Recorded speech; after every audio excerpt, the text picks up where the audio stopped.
कैसा ये इश्क है।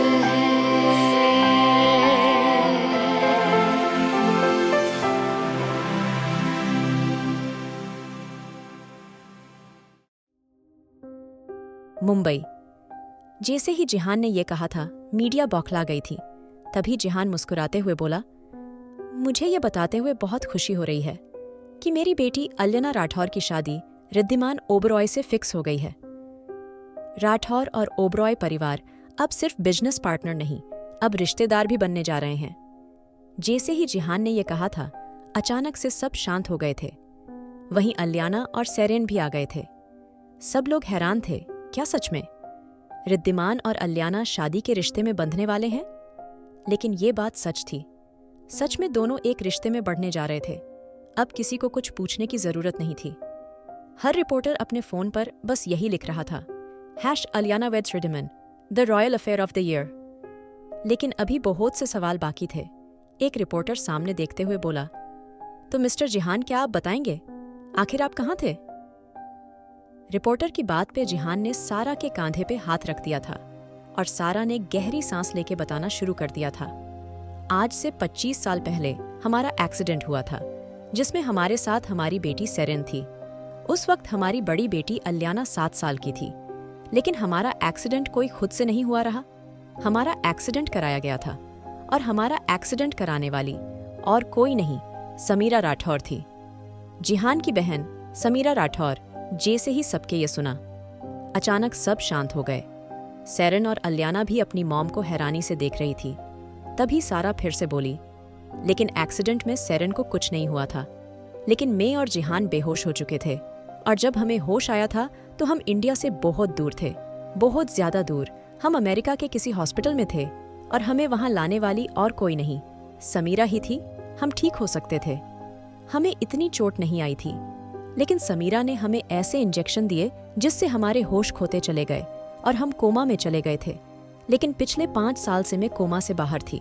मुझे होश आ गया था, लेकिन जिहान वो अभी भी कोमा में था। समीरा के पूरी कोशिश करी थी, हम होश में ना आए। वो हमें मारना नहीं चाहती थी, लेकिन बचाना भी नहीं चाहती थी।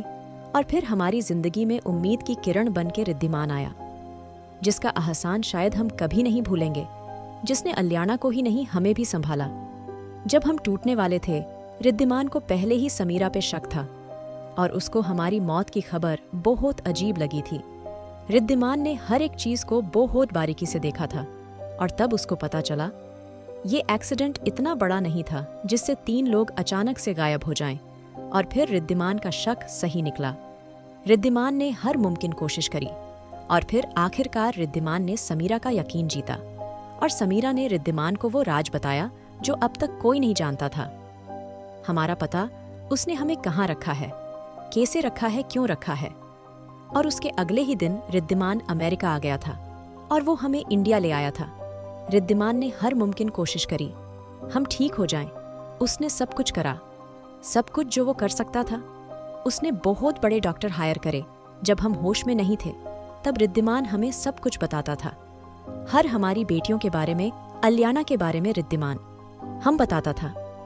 हमारी अलियाना कितनी स्ट्रांग है, उसने कैसे सब कुछ बर्दाश्त करा है।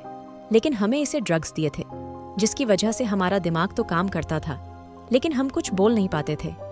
मैं कोमा से बाहर थी, फिर भी कुछ बोल नहीं पाती थी। इस बीच समीरा अलियाना को बर्बाद करने में इस तरह लगी थी। उसने एक बार भी हमारी खबर नहीं ली क्योंकि रिद्धिमान ने उसको बहुत ज्यादा बिजी रखा था। और फिर रिद्धिमान की मेहनत रंग लाई और मेरी आवाज वापस आ गई। मेरे ऊपर से उस दवाई का असर खत्म ही गया और फिर कुछ दिन जिहान भी ठीक हो गया था। हम हर एक की देख रहे थे, सुन रहे थे, लेकिन हम अचानक से वापस आके अपनी बेटियों की को परेशान नहीं करना चाहते थे। लेकिन अब शायद हमारी बेटियां बहुत ज्यादा टूट गई थीं। उनको जरूरत थी किसी अपने की, इसलिए हमने वापस उनकी जिंदगी में आने के फैसला लिया और आज हम उनके साथ खड़े हैं। जैसे ही सारा खामोश हुई थी, मीडिया वे हैरान रह गए थे। सबके चेहरे पे अजीब सा दुख था। अलियाना और सेरेन के आंसू रुक नहीं रहे थे। अलियाना को बिखरता देख रिद्धिमान के उसके करीब आके उसके कांपते हाथों को अपने हाथों में ले लिया था। रिद्धिमान जानता था अलियाना को फिर से एंग्जाइटी अटैक आ रहा था। उसने जल्दी से अलियाना, का हाथ अपने हाथ में लिया था और सेरेन को कुछ इशारा कर दिया था। सारा और जिहान मीडिया से बात करने में बिजी थे और वहीं रिद्धिमान अलियाना को लेके अंदर आ गया था। अलियाना बुरी तरह रो रही थी। रिद्धिमान उसको गले लगाते हुए बोला, अलियाना, ब्रेथ, डीप ब्रेथ, गहरी सांस लो। रिद्धिमान की बात पे अलियाना कांपते हुए बोली, मेरे मॉम डैड ने इतना कुछ झेला रिद्धिमान? क्यों? अलियाना की पूरी बॉडी कांप यही थी।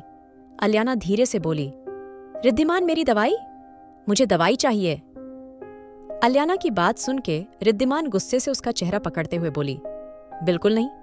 अलियाना, तुम कोई दवाई नहीं खाओगी। शांत रहो, कुछ नहीं होगा। I promise. देखो मैं तुम्हारे पास हूं, तुम्हारा रिद्धिमान। कम, ओनन डार्लिंग, गहरी सांस लो। बस देखो, तुम्हें कुछ नहीं होगा। रिद्धिमान की बात पे अलियाना उसका हाथ पकड़ के गहरी गहरी सांसें लेने लगी थी। तभी अलियाना रिद्धिमान के सीने पे सर रख के बैठ गई थी। एक रिद्धिमान की हार्ट बीट सुन पा रही थी। अलियाना रिद्धिमान के दिल के पास अपना सर रखते हुए बोली, सुकून। अलियाना की बात पे रिद्धिमान धीरे से बोला, अलियाना पानी पियो। ये लो। रिद्धिमान की बात पे अलियाना अपनी आंखें बंद करते हुए बोली, थैंक यू सो मच। मेरी जिंदगी की सबसे कीमती चीज वापस करने के लिए। अलियाना की बात सुन के रिद्धिमान उसका चेहरा अपने हाथों में लेते हुए बोला, मेरी जान, तुम मेरी जिंदगी की सबसे कीमती चीज हो और तुमसे कीमती क्या होगा? और मैं अपनी जान की जान को कुछ केस होने दे सकता था अलियाना? रिद्धिमान की बात पे अलियाना उसके चेहरे को चूमते हुए बोली, मैं इतनी भी अच्छी नहीं। रिद्धिमान, तुम मुझे कैसे मिल गए?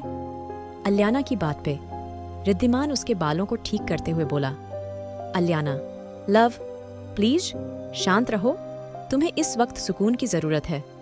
चलो हम कुछ देर सोते हैं। रिद्धिमान हर मुमकिन कोशिश कर रहा था। अलियाना को शांत करने की वो अच्छे से जानता था। अगर अलियाना ऐसे ही बात करती रहेगी तो वो और ज्यादा परेशान होगी और रिद्धिमान ये बिल्कुल नहीं चाहता था। रिद्धिमान ने गहरी सांस लेके अलियाना को गोद में उठा लिया था और उसको लेके रूम में आ गया था। दूसरी तरफ जिहान और सारा भी वापस आ गए थे। जिहान और सारा ने समीरा के मर्डर के बारे में कुछ नहीं कहा था। वहीं सेरेन तब से जिहान के सीने से चिपकी हुई थी। उसकी आंखों से आंसू आ रहे थे।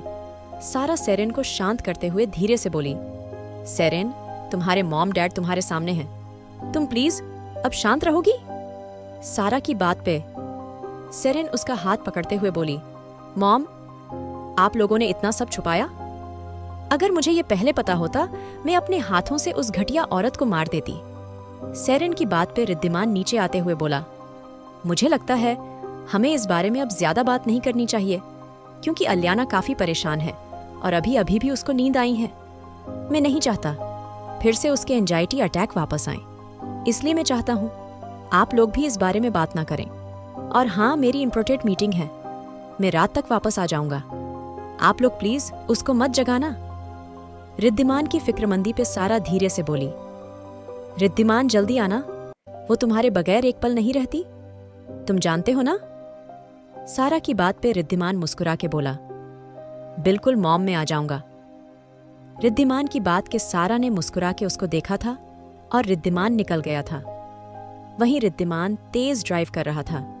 उसके सामने अलियाना की हालत बार बार आ रही थी। वो नहीं चाहता था उसकी अलियाना को जरा भी तकलीफ हो, और जैसे ये सब हो रहा था उस हिसाब से ये तय था अलियाना के लिए। ये एंजाइटी अटैक सिर्फ एक बार के नहीं थे, उसके लिए किसी अच्छे से डॉक्टर की जरूरत थी। यही सोच के रिद्धिमान ने गाड़ी को ओबरॉय इंडस्ट्रीज की तरफ मोड़ लिया था, जब अचानक ही कोई लड़की उसकी गाड़ी के सामने आ गई थी। रिद्धिमान गुस्से से बोला, व्हाट द हेल। इतना कह के रिद्धिमान गुस्से से उतर के नीचे आ गया था, जहां एक लड़की सर झुकाए बैठी थी। शायद उसके पैर में चोट थी।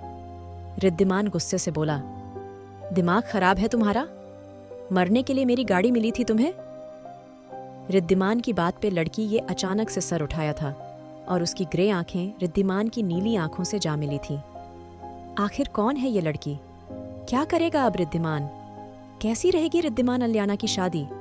जानने के लिए सुनिए the mafia boss unwanted wife.